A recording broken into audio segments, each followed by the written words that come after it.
4 মাস 10 দিনের সময়কালে তিনি স্বামীর ঘরে অবস্থান করবেন। বিনা প্রয়োজনে বাইরে বেরোবেন না।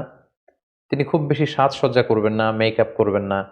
খুব অতিমাত্রায় ডিজাইন করা রঙিন কাপড় পরে তিনি বেরোবেন না। সাধারণ জামাকাপড় পরে তিনি ঘরে অবস্থান করবেন। তিনি এই সময়টাতে পারফিউম ইউজ করবেন না, অতিমাত্রায় জুয়েলারি, অলংকার এগুলো ব্যবহার করবেন না। নিজের সৌন্দর্য বাড়ানোর জন্য সাজসজ্জা হিসেবে আমরা যে মেহেদি ব্যবহার করি বা চোখে কাজল দেই, এগুলো তিনি ব্যবহার করতে পারবেন না।